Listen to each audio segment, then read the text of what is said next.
जय जय रघुवीर समर्थ। गणेश शारदा चैव सद्गुरुः सज्जनस्तथा आराध्य दैवतं गुह्यं सर्वं मे रघुनन्दनः।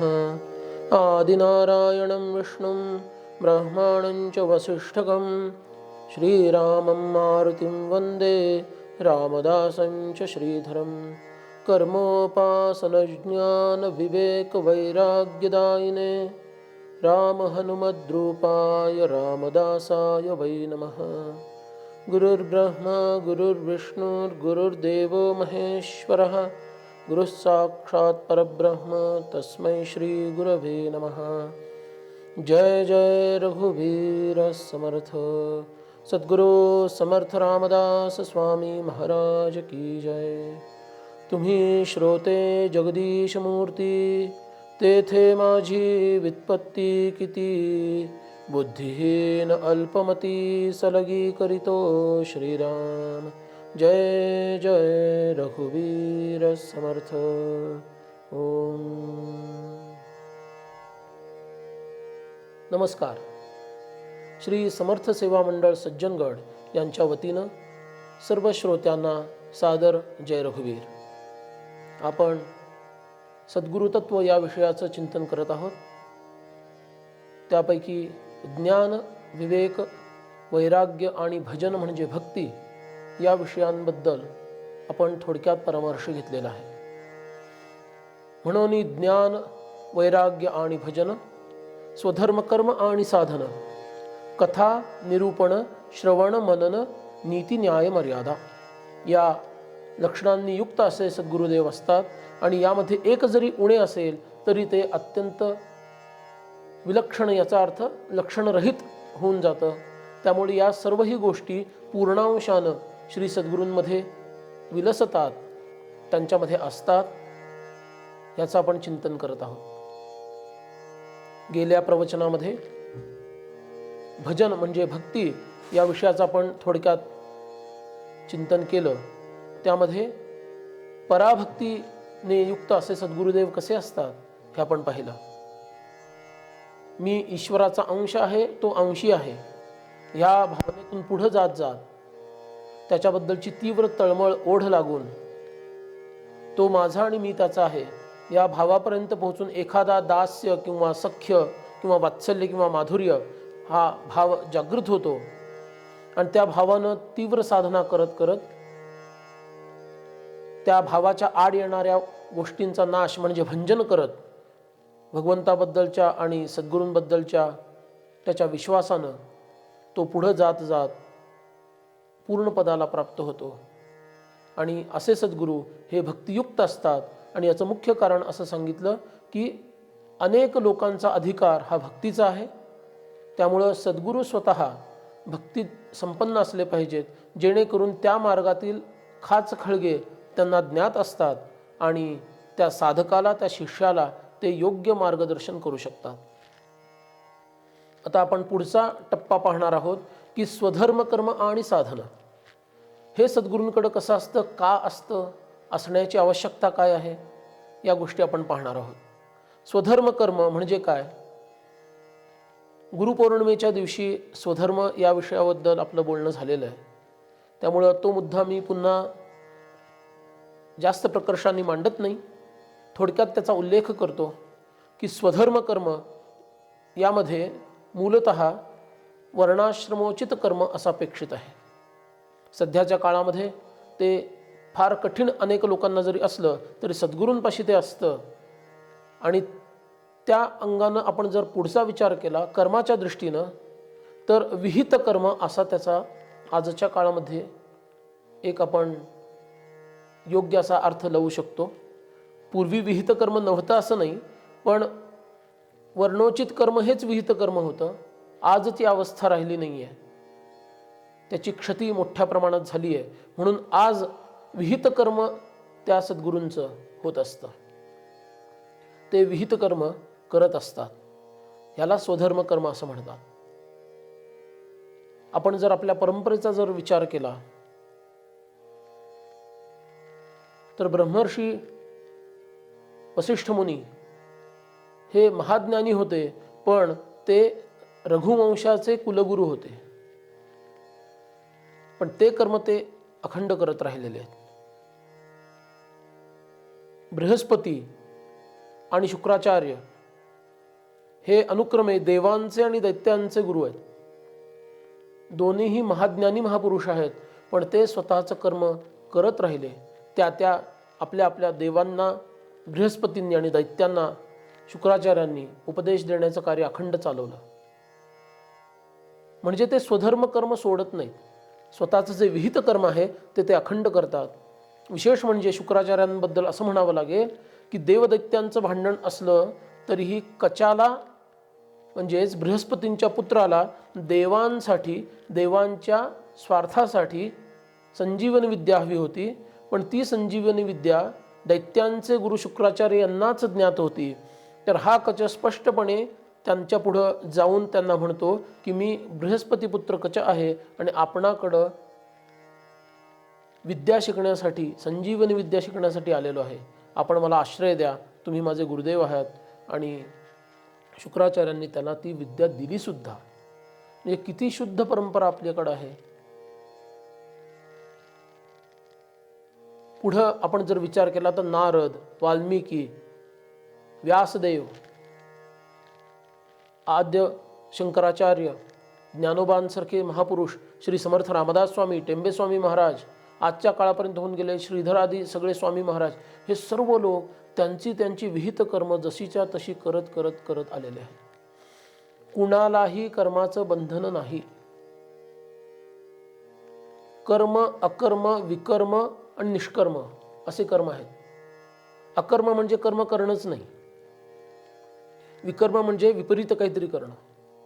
निष्कर्म म्हणजे निष्कामतेनं कर्माच्या अतीत होऊन कर्म करणं, म्हणजे कर्म तर करणं पण त्याची फलाशा न राहणं.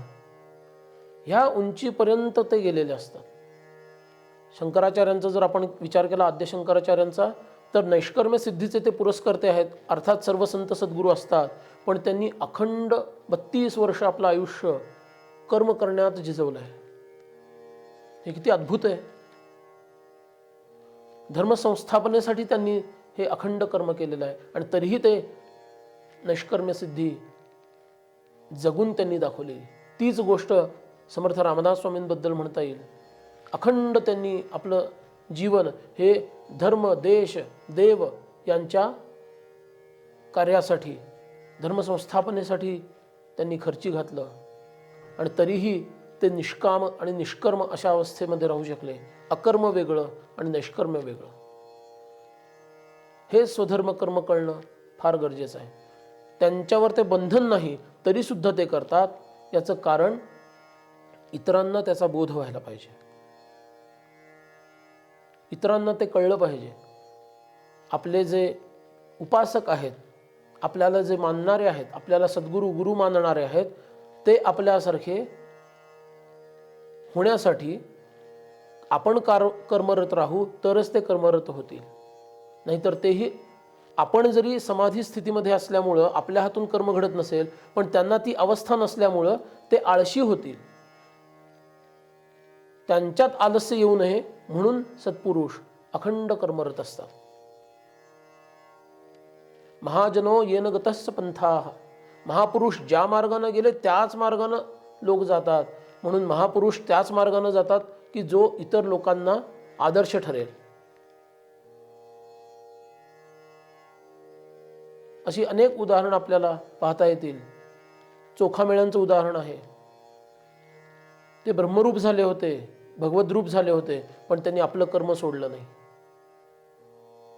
सेना नावी आहेत, त्यांनी आपलं नापिताचं कर्म सोडलं नाही शेवटपर्यंत. गोरा कुंभार आहेत, त्यांनी आपलं कुंभाराचं कर्म सोडलं नाही. सगळे भगवत स्वरूप झालेले आहेत, पण आपलं स्वकर्म त्यांनी कुणीही सोडलं नाही. आणि ते कर्म आड येतं हे कारण सांगून त्या कर्मापासून दूर जाऊन कुठंतरी ध्यानधारणा करत बसले नाही. त्या आश्रमानुसार ते कर्म करणं आवश्यक आहे. आणि हे त्यांनी बरोबर केलं आणि तो आदर्श समाजापुढे ठेवला. कबीरांची गोष्ट घ्या, शेले विणण्याचं काम ते शेवटपर्यंत करत राहिले.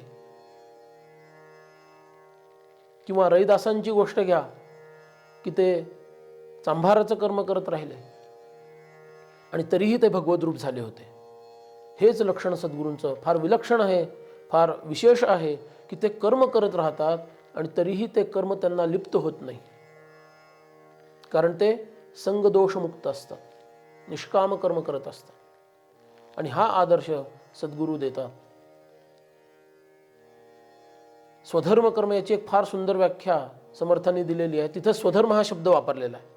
स्वधर्म याचा अर्थ काय आहे? सकळ धर्मामध्ये धर्म स्वरूपी राहणे हा स्वधर्म.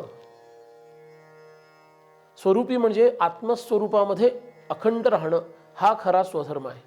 सकळ धर्मामध्ये म्हणजे सर्व धर्मातील सर्वोच्च धर्म कोणता आहे तर आपल्या स्वरूपामध्ये म्हणजे आत्मस्वरूपामध्ये अखंड राहणं हा खरा स्वधर्म आहे. पण बरोबर समर्थांनी त्याला पुढं कर्म हा शब्द जोडलेला आहे. स्वधर्म कर्म आणि साधन असं म्हटलेलं आहे. म्हणून तो कर्म परत घ्यायला हवा. नाहीतर ज्ञान हा विषय पहिल्यांदा झालेलाच आहे. म्हणून ज्ञान, वैराग्य आणि भजन याच्यामध्ये ज्ञान म्हणजेच आत्मज्ञान आणि आत्मज्ञान म्हणजेच मी आत्मा आहे याचं अखंड भान. त्यामुळं इथं स्वधर्म कर्म हा शब्द त्या त्या विहित कर्मानुसार त्याचं आचरण असलं पाहिजे हा दाखवणार आहे. एक अप्रतिम उदाहरण आपल्यासमोर मी प्रस्तुत करतो की जेणेकरून स्वधर्माचं काय महत्त्व आहे हे लक्षात येईल. राष्ट्रगुरू समर्थ रामदास स्वामी महाराज या चाफळच्या आसपासच्या प्रदेशामध्ये फिरत होते आणि शिवाजी महाराज त्या काळात जरी छत्रपती झाले नसतील तरी भावी छत्रपती शिवाजी महाराज असं आपण म्हणू की ते त्याच प्रांतामध्ये एका वाड्यामध्ये राहत होते. आता तो काही साधारण वाडा नव्हता, राजवाडा होता. तिथे ते राहत होते त्या काळामध्ये. आणि अचानक समर्थ त्यांच्या द्वारामध्ये जय जय रघुवीर समर्थ असं म्हणून भिक्षा मागण्यासाठी एकदम उपस्थित झाले. आतमध्ये बातमी गेली की समर्थ स्वतः भिक्षेसाठी आलेले आहेत आणि द्वारात उभे आहेत. ही गोष्ट महाराजांनी ऐकली मात्र आणि रोमांचित झाले.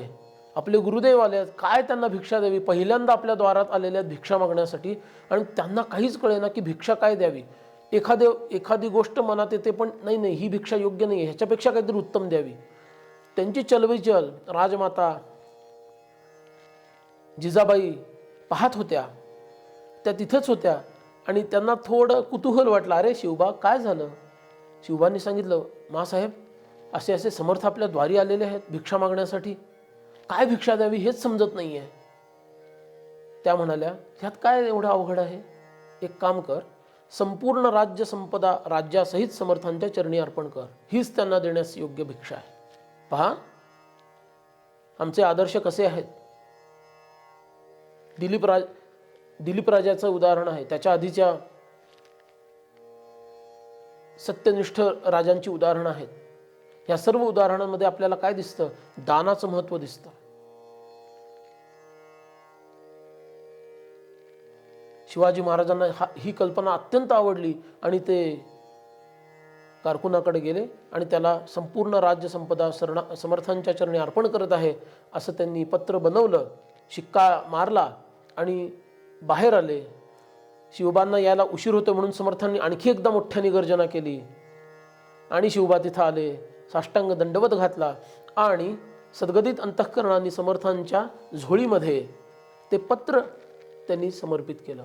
समर्थांना कुतूहल वाटलं, अरे एक मूठ भिक्षा मागण्यासाठी मी इथं आलेला, हे पत्र तर मागण्यासाठी किंवा कागद मागण्यासाठी तर नाही आलो, हे काय आहे? म्हणून त्यांनी पाहिलं, वाचलं आणि राजाचा उदात्त भाव त्यांना जाणवला.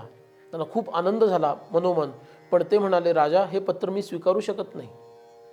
ते म्हणाले, महाराज असं का करता? हे राज्य आता तुमचं झालं. समर्थांनी स्वधर्म कर्म हा विषय आपण बघत आहोत आणि स्वधर्माचं महात्म्य किती आहे. समर्थ म्हणाले, राजा रामरायांनी मला भिक्षा मागण्याचं कर्म दिलेलं आहे आणि तुला राज्य करण्याचं कर्म दिलेलं आहे. रामरायांच्या आज्ञांचं आपण दोघांनीही पालन केलं पाहिजे. त्यामुळं मी आयुष्यभर भिक्षाच मागणार आणि तू आयुष्यभर राज्यच करायचं. शिवाजी महाराजांच्या मनामध्ये उद्विग्नता आली. समर्थांचा सहवास आपल्याला मिळेल, एकदा त्यांनी राज्य घेतलं की ते त्यांचं झालं, आता मी त्यांच्या बरोबर अखंड राहीन. राज्य संपदा सांभाळायची म्हणजे सगळ्या कटकटी मागं आल्या, सगळी दायित्व आली. आता समर्थांचा सहवास अखंड मिळणं शक्य नाही. या भावनेनं ते म्हणाले, नाही महाराज, क्षत्रियानं एकदा दिलेलं दान परत घ्यायचं नसतं. धर्म नाश होईल तेव्हा मी हे दान काही परत घेऊ शकत नाही, तेव्हा आपणच आता राज्य करावं, मी राज्य नाही करणार. काय बघा, एक एक किती महाभारत रामायण यांचा काय अभ्यास शिवाजी महाराजांचा असेल आणि किती आजपर्यंत त्यांच्या धर्माचं अधिष्ठान किती आजपर्यंत होतं हे आपल्या लक्षात येईल. धर्म किती मुरला होता त्यांच्या चित्तामध्ये हे लक्षात येईल. समर्थ म्हणाले, ठीक आहे शिवबा, तू म्हणतोस ते बरोबर आहे, पण आता हे राज्य जर आमचं झालं तर आमच्या वतीनं तू हे चालव. आम्ही आमचंच स्वधर्म कर्म करत राहू आणि तू हे राज्य आमच्या वतीनं चालव.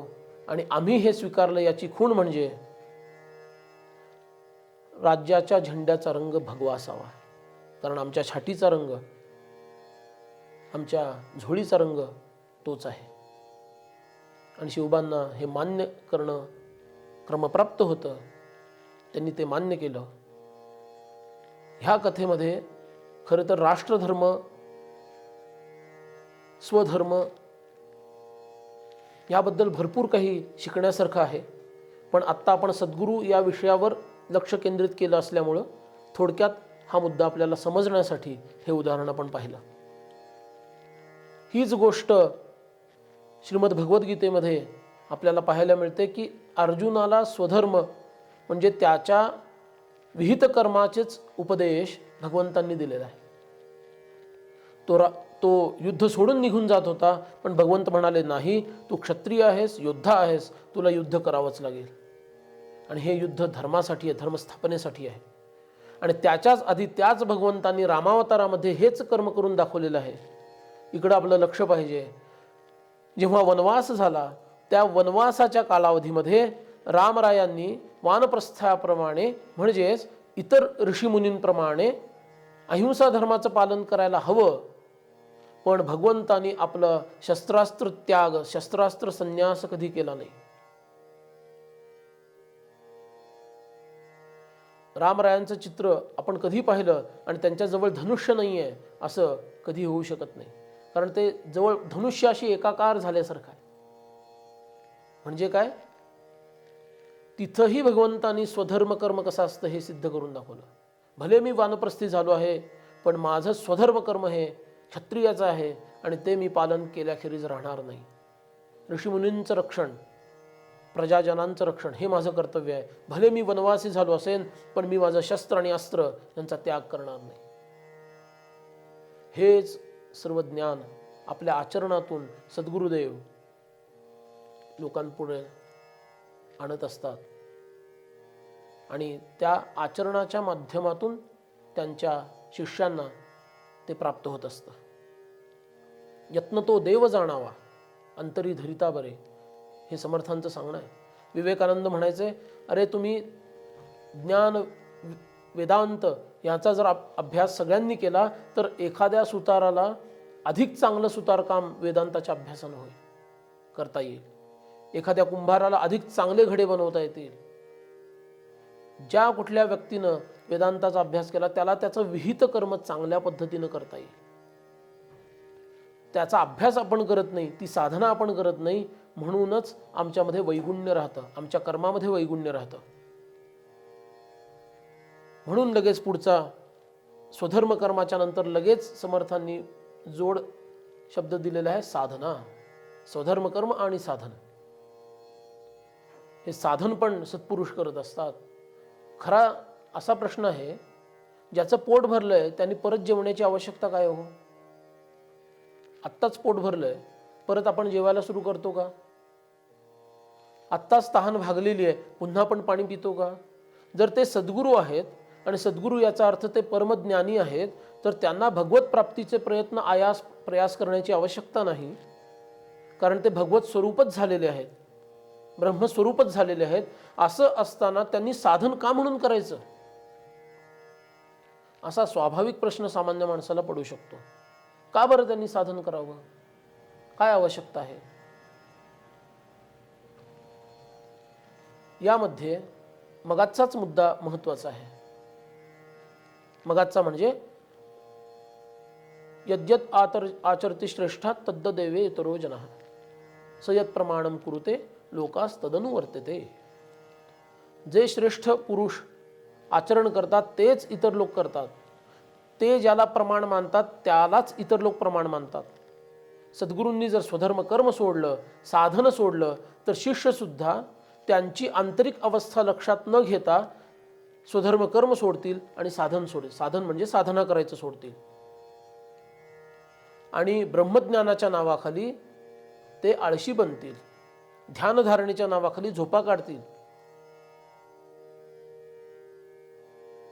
हे होऊ नये म्हणून सद्गुरू साधन करत राहतात.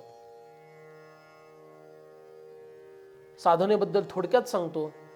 मूळ साधना उपनिषदांनी सांगितलेली ती श्रवण मनन निदिध्यासन ही आहे.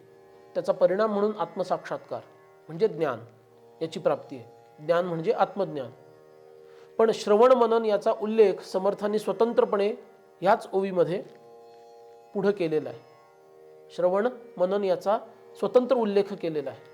याचा अर्थ श्रवण आणि मनन याच्या व्यतिरिक्त असणारी साधना समर्थांना या साधन या शब्दामध्ये अभिप्रेत आहे. श्रवण मनन हे कर्म मार्गामध्ये सुद्धा आहे किंवा योग मार्गामध्ये आणि सांख्य मार्गामध्ये सुद्धा आहे. दोन्ही पद्धतीनं श्रवण आणि त्याचं मनन हे अपेक्षित आहे. पण त्या व्यतिरिक्त असणारी साधना समर्थांना इथं अपेक्षित आहे. म्हणून मी थोडक्यात त्या साधनेचा उल्लेख करतो जेणेकरून आपल्या लक्षात येईल की सद्गुरू ह्या साधना करतात आणि त्याचा परिपाठ त्याचा आदर्श ह्या आपल्या शिष्यांपुढे ठेवतात. अंगावबद्ध उपासना ही पहिल्या स्तराची उपासना आहे. प्रतीकोपासना ही दुसऱ्या स्तराची आहे आणि अहंग्रहोपासना ही तिसऱ्या स्तराची आहे. हे 3 स्तर उपासनेचे साधनेचे आहे. अंगावबद्ध कर्मकांडाच्या अत्यंत जवळ असणारी ही उपासना आहे. मध्यम स्वरूपाची आहे ती प्रतीकोपासना किंवा प्रतिमेची उपासना असं म्हणू. याच्या अंतर्गतच मानस पूजाही येते. आणि सर्वोच्च जी उपासना आहे ती म्हणजे अहंग्रहोपासना. ह्या तिन्ही उपासनांना सद्गुरुदेव आपल्या जीवनामध्ये स्थान देतात आणि ते परिपूर्णपणे करून दाखवतात. अहंग्रहोपासना ही सर्वोच्च, अंगावबद्ध ही सर्वात खालची. अंगावबद्ध उपासना म्हणजे अंगांना संबंधित असणारी उपासना. हे जे न्यास वगैरे असतात, हृदयादी न्यास, करादी न्यास जे काही आहेत, हे सर्व अंगावबद्ध उपासनेच्या अंतर्गत येतात. त्या त्या अंगावरती त्या त्या देवतांची प्रतिष्ठापना त्यात केलेली असते. अशी भावना धारणा करायची असते आणि त्या माध्यमातून ती केलेली असते. कर्मकांडाच्या अत्यंत जवळची म्हणून ती अंगावबद्ध उपासना. त्याच्या पुढची जी आहे ती प्रतीकोपासना, जी सगळीकडं रूढ आहे भारतामध्ये. शिवलिंगाची उपासना असेल, रामकृष्णादी भगवंताच्या मूर्तींची उपासना असेल, देवी गणेश आदिकांची उपासना असेल, ही सर्व प्रतीकोपासनेमध्ये येतात. आणि त्याच्याहून वरची उपासना ही जी अहंग्रहोपासना, हीच अंतरात्म्याची किंवा आत्मारामाची उपासना आहे. एक एक पायरी पुढं जात ही उपासना होत जाते. हेच साधन सद्गुरुदेव करतात. त्यांना त्याची आवश्यकता नाही आहे तरीही करतात. याचं कारण आपल्या शिष्यांनी ते करत राहावं म्हणून. आणि त्याही स्थितीमध्ये शेवटी त्यांची धारणा काय आहे? देह उपासना करतोय, मी ब्रह्मस्वरूपच आहे. एका शिष्यानं रामदास स्वामींना प्रश्न विचारला, का हो ह्या सगुण उपासनेचं काय महत्त्व आहे? एकदा तुम्ही सांगता की ब्रह्मच सत्य आहे, जगत मिथ्या आहे, ब्रह्म तर निर्गुण निराकार आहे. मग निर्गुण निराकारामध्ये कोणतीही उपासना संभवत नाही. असं जर असेल तर तुम्ही उपासना करा, साधना करा असं आम्हाला का सांगता? त्याचा आम्हाला काय लाभ आहे? आणि तुम्ही तर ती का करता? त्याला समजावून सांगण्यासाठी आधी रामदास स्वामींनी उत्तर दिले, सद्गुरूंची आज्ञा प्रमाण मानून ते करावं. फार शंका कुशंका घेऊ नयेत, श्रद्धेनं ते करावं. का तर गुरुदेवांची आज्ञा आहे. गुरुदेव शास्त्रांनुसारच सांगतात, शास्त्रांची आज्ञा आहे म्हणून ते करावं. तो म्हणाला, मान्य आहे स्वामी, आम्ही अवश्य हे करू, पण आम्हाला याचं गमक कळलेलं नाही आहे की का करायची. निर्गुण परब्रह्म आहे, जिथं कुठलंच कर्म अकर्म काहीच नसतं, मग त्याच्या प्राप्तीसाठी हे सगुणाची का का बरं उपासना करायची. तर समर्थांनी त्याला छान उत्तर दिलं. ते काय म्हणाले की तू अन्नादी भक्षण सोडतोस का, उदकप्राशन म्हणजे पाणी पिणं वगैरे सोडतोस का, अन्य तुझे व्यवहार सुटतात का, सुटत नाही. हे चालूच राहतात व्यवहारामध्ये. साहेबास लोटांगणी जावे, दीनासारखे असावे आणि देवास न मानावे हे कोण ज्ञान. तू ज्या कुठल्या व्यवसायात आहे तिथं जो कोणी तुझा स्वामी असतो तो सांगेल त्याप्रमाणे होय साहेब होय साहेब करून ते कर्म करायचं. या सगळ्या गोष्टी करायच्या, रोज जेवण करायचं, रोज पाणी प्यायचं, हे सगळं करायचं आणि उपासना मात्र मी करणार नाही हे म्हणायचं. ह्याच्यात कोणतं शहाणपण आहे. जर हे ब्रह्मस्वरूपच सगळं आहे तर अन्नप्राशन का करतोस, उदकप्राशन का करतोस, व्यवहारातील नियम का पाळतोस. हे सगळं पाळायचं एकीकडं, जरी ब्रह्मण निर्गुण निराकार आहे माहीत असून सुद्धा हे सगळं पाळायचं. आणि उपासना कर म्हटलं की म्हणायचं नाही आम्ही निर्गुणाचे उपासक आहोत. याच्यामध्ये एक खोड लपलेली आहे की मी सगुणाची उपासना करतो म्हणजे काहीतरी कनिष्ठ दर्जाचा आहे आणि निर्गुणाची उपासना करणारा श्रेष्ठ दर्जाचा आहे, अशी भावना दडलेली असते. म्हणून देह ही उपासना करतो आहे ही भावना ठेवून आपण ब्रह्मस्वरूप राहता आलं तर पाहावं, हे त्याचं उत्तर आहे. आणि संतांना हाच अनुभव असतो. संत काय भगवंताशी एकाकार झालेले असतात आणि देह मी नाही हा त्यांचा अखंड अनुभव असतो. त्यामुळं ते माझा देह हे कर्म करतोय, करू दे, मी भगवत स्वरूप आहे, अशा स्थितीत ते राहतात. म्हणून स्वधर्म कर्म आणि साधन ह्या प्रकारचं साधन सद्गुरू अखंड करत राहतात आणि त्या साधनेला बघूनच इतरांना प्रोत्साहन होतं. एक उदाहरण सांगतो आणि आजच्या चिंतनाला विराम देतो. एक केळकर म्हणून व्यक्ती होते, नची केळकरांचे बंधू. ते एका व्यक्तीबरोबर गोंदवलेकर महाराजांकडे गेले आणि महाराज त्यांनी दिवसभर पाहिलं काय काय करतात. कधी स्नानसंध्या वगैरे केलं की फार काही त्यांची उपासना ध्यान धारणेला बसलेले आहेत, तासनतास समाधी लावून बसलेत, असं काहीच नाही. सामान्य लोकांची बोलतात. दोनच गोष्टी, एक म्हणजे प्रेमाने त्याला नाम घे म्हणून सांगतायत आणि दुसरी गोष्ट त्याला भोजन केल्याशिवाय जाऊ देत नाहीत.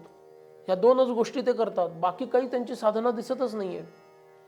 संध्याकाळी ज्या व्यक्तींबरोबर ते गेले होते तिथं गेल्यानंतर त्या व्यक्तींनी हा प्रश्न विचारला यांच्या वतीनं की महाराज तुम्ही नाम घ्या म्हणून सांगता आणि लोकांना अन्नदान करता, ह्याच्या पलीकडे तुमचं साधुत्व ओळखायचं कसं, कधी करता तुम्ही साधना वगैरे.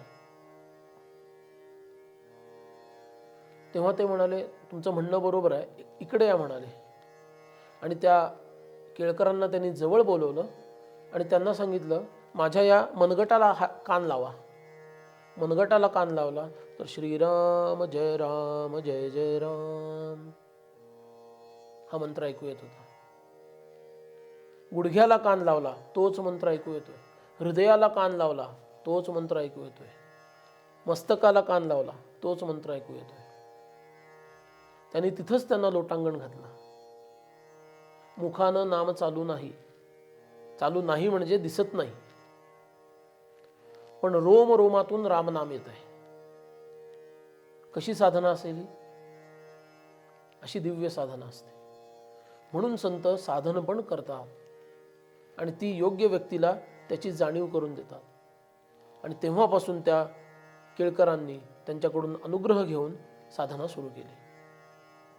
सांगण्याचा उद्देश की स्वतःला साधना करण्याची आवश्यकता नसताना, कर्माचं कोणतंही बंधन स्वतःवर नसताना सुद्धा लोकांच्या उद्धारासाठी आणि शास्त्र मर्यादांचं रक्षण करण्यासाठी सद्गुरू स्वधर्म कर्म आणि साधन अखंड करत राहतात आणि त्या माध्यमातून जगाचा उद्धार करतात. म्हणून आपण या चिंतनातून हे लक्षात घ्यावं की जर संतसुद्धा सद्गुरूसुद्धा स्वधर्म कर्माचा आणि साधनेचा आवश्यकता त्यांना स्वतःपुरती नसताना सुद्धा जर त्याग करत नसतील आणि आम्हाला जर त्याची आत्यंतिक आवश्यकता असेल तर आम्ही ते केलं पाहिजे की नको? अवश्य केलं पाहिजे.